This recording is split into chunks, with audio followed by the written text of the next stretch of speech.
সুপ্রিয় দর্শক আসসালামু আলাইকুম। আশা করি আপনারা সবাই অনেক ভালো আছেন। আজকে রান্না করলে একবারে মজাদার একটা হিডা লই চলে গিয়েছি। আশা করি আর ভিডিও করে হইলে দুটি শেষ পর্যন্ত দেখবেন আর ওগা লাইক দিয়ে আর ভিডিওর লগে সংযুক্ত থাকবেন।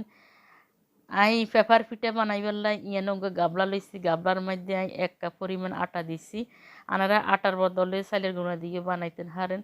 এবার ইয়ানে স্বাদ মতো কিছু নুন দিছি। নুন দিবার পরে নর্মাল পানি দিই আই আটার ব্যাটারটা গোলাই লমু। ইয়ানে আর 1 গ্লাস পানি লাগবো পুরে। এভাবে অল্প অল্প পানি দিয়ে একটু মিশাই লইবেন। এরপরে আবার ইয়ানে পানি দিব, পুরে হানি গিন্দি দিচ্ছি। 1 গ্লাস হানি দিবার হরো আর একটু হানি লিখবো আর পরিপূর্ণ ব্যাটারটা গোলাইবার লাই। এভাবে কিন্তু গোলাই লমু। দলা দলা ফাঁকিতে ইগিনরে একদম এরকম গোলাইতে গোলাইতে এক পর্যায়ে একদম পাতলা হয়ে যাইব।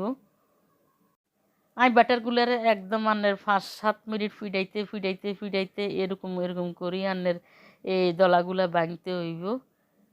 এভাবে করতে করতে আটাগুলো একদম ফিনিশিং হয়ে গেছে আর এরকম পাতলা হয়েছে। পকেট পিঠারা আরও সুস্বাদু বানাইবার লাই বলি ইয়ানে 1 প্লেটের মধ্যে কিছু নারকেল নিচ্ছি। নারকেল নিয়ে আমি কড়াই লইছি আর কিছু নারকেল কাটি কাটি লইছি, যেহেতু খাইতে দাঁতের নিচে হলে অনেক স্বাদ লাগে। তারপরে এই প্লেটের মধ্যে আমি কিছু খাঁড় লইছি।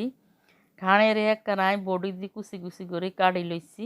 আর খাঁড় দিয়ে আন্নের যে কোনো পিঠা বানাইলে কিন্তু অনেক স্বাদ হয়। এই পিঠাটা কিন্তু অনেক স্বাদ হয়েছে, যা বলার মতো না।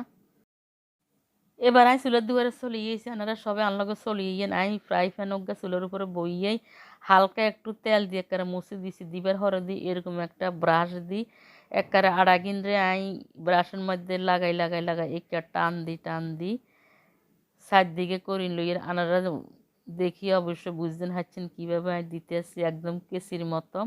একবার এদিকে লম্বা করে দিবেন, আবার ওই দিকে লম্বা করে দিবেন, তাহলে আন্নের এই পকেট পিঠাটা ওই যাইব। একটু খেয়াল করে দেখেন আই কীভাবে বানাইয়ের। এগুলা দিবার হরে আই 1 মিনিট এটার একবারে আনের শুকাই লইছি, ভাজা ভাজা করে লইছি। এবার ইয়ানে কিছু নারকেল দিছি। নাইল দিবার হরে দি ইয়ানাই এবার কিছু গুড় দিছি পরিমাণ মতো। দিবার হরে দি এবার আই কীভাবে বাস করিয়ে দেখেন। একে উড়ানির পরে দি ইয়ান দি এভাবে বন্ডি দিমু। তারপরে এ সাইড বন্ডি দিচ্ছি। এরপরে দি এ সাইড বন্ডি দিবেন। দেখছেন কি সুন্দর এ সাইড বন্ডি দিচ্ছি। এবার সুন্দর একটা পকেট হয়ে গেছে, মানে পকেট পিঠা হয়ে গেছে। আর এই পিঠাটা খাইতে কিন্তু অনেক স্বাদ লাগছে। আর ছেলে মেয়ে খাই কিন্তু আমিও অনেক মজা হয়েছে এই পিঠাটা। এভাবে আপনারা চাইলে চাবি আর একটু মরচমিচা করে লইতেন হারে নাই 2-3 উল্টানি দিচ্ছি।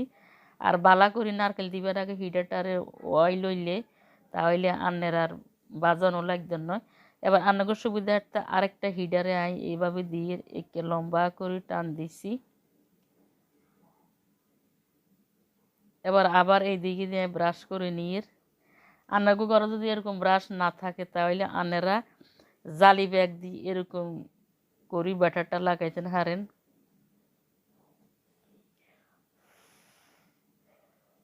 আর এরকম একটা ব্যাটার লাগানিলে আনারা একেবারে আশা আনতেন হারেন, যে কোনো সুপার শপে গেলে পাইবেন অথবা ব্যান গাড়িতে পাইবেন।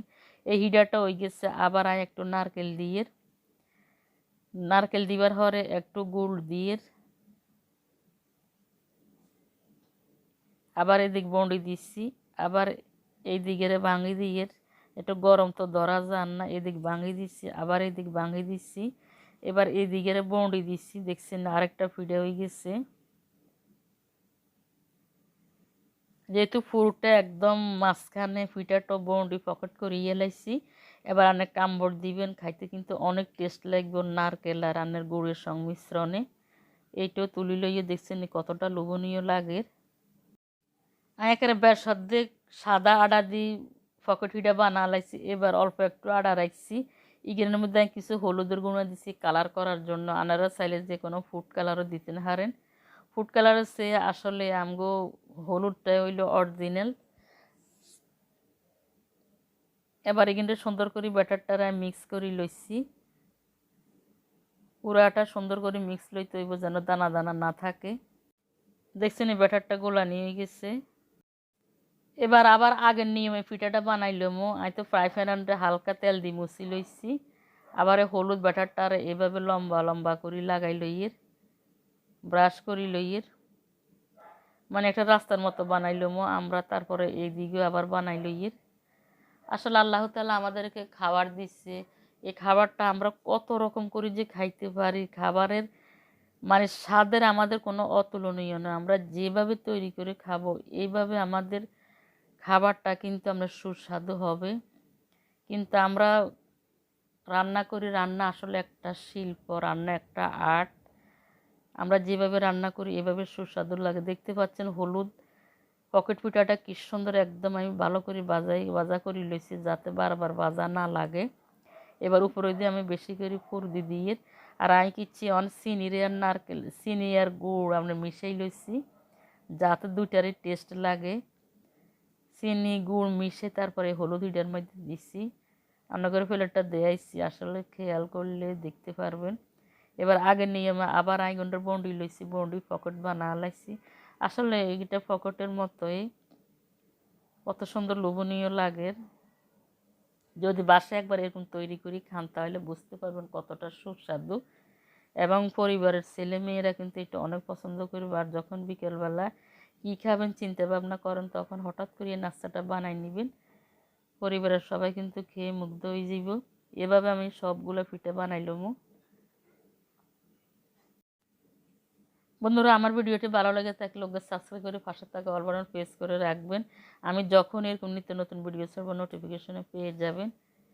আর ওকে লাইক দিয়ে আমার ভিডিওর লগে সংযুক্ত থাকবেন, আমাকে সাপোর্ট করবেন। আমাকে সাপোর্ট করার মানে আমার ভিডিওটি বেশি বেশি আপনাদের বন্ধু মহলে শেয়ার করে দিবেন। আপনাদের একটু মূল্যবান সাপোর্টে আমি সামনের দিকে এগিয়ে যেতে পারবো। দেখতে পাচ্ছেন কত সুন্দর আরেকটা পিঠা বানিয়ে নিচ্ছি। যত কড়া করে একটু পিঠাটা বাজে নেবেন তত আপনার পিঠাটা কিন্তু বারবার উল্টানো লাগবে না, খেতে কিন্তু অনেক ভালো লাগবে। দেখতে পাচ্ছেন পিঠাটা কত সুন্দর কালারফুল লাগছে। পিঠাগুলো তো আমি সাদা আর হলুদ বানিয়ে নিয়েছি সবগুলোই। এবার আপনাদের সুবিধার্থে একটি প্লেটের মধ্যে সার্ভ করে নিয়েছি। দেখতে পাচ্ছেন কতটাই লোভনীয় লাগছে। আর বেশি করে বাচ্চারা এসব পিঠা খেয়ে অনেক খুশি হয়ে যাবে আর নিচের কাছেও অনেক আনন্দ লাগবে। নিজেও খেতে কিন্তু অনেক মজা পাইছি। আর বাচ্চারা খেয়ে খুশি হলে তো সব মায়েদের কাছে অনেক আনন্দ লাগে, তাই না? তাই বাচ্চাদের খুশির জন্য এই পিঠাটা অন্তত বানিয়ে দিবেন। দেখতে পাচ্ছেন কতটি সুন্দর লাগছে এবং লোভনীয় লাগছে। সবাই ভালো থাকবেন, সুস্থ থাকবেন। দেখা হবে নতুন কোনো রেসিপি নিয়ে। আল্লাহ হাফেজ।